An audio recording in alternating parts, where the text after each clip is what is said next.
بجائے سی پیک سے دینے کے اس کے سی پیک کے بجائے ہمیں پی ایس ڈی پی سے دیں جس کا ریٹرن ہم نے نہیں کرنا. آج میں ریکارڈ سے کہتا ہوں, آپ جائزہ لے لیں کہ جب میں چیف منسٹر بنا تھا, نون لیگ کی گورنمنٹ بنی تھی, تو پی ایس ڈی پی میں ہمارے 1.5 ارب کا ٹوٹل منصوبے تھے. ٹھیک ہے.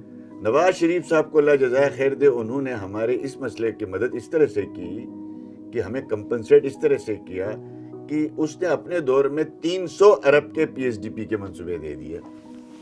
اب مجھے یہ بتائیں کہ سی پیک کے وہ منصوبہ فائدے میں ہے کہ جس کا بجلی کا بل جو ہے وہ 36 روپے کر کے لوگوں کو سڑکوں پہ لانا تھا.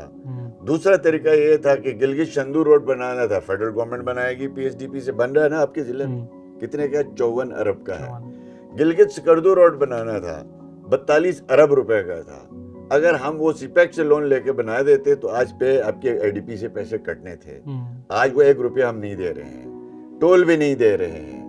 گلگت میں ہم نے پاور پروجیکٹ تقریباً 26 میگا واٹ گواڑی, 54 میگا واٹ عطا آباد, 40 میگا واٹ ہینزل گلگت اور 28 میگا واٹ شگرتنگ اور 34 میگا واٹ آپ کا ہرپو, یعنی ٹوٹل ملا کے کچھ 300 میگا واٹ کے پاور پروجیکٹ لیں جن کی مالیت 100 روپے بنتی ہے. آپ کے پاس جو منصوبے آئے جی بی کے اندر, مجھ سے پہلے بھی گورنمنٹ رہی تھی, مجھے ایک منصوبہ دکھا دینا, ایک منصوبہ کہ کوئی ایک کیڈٹ کالج دکھائیں. ایک کیڈٹ کالج بنا 92 میں, وہ بھی نواز شریف صاحب نے بنایا.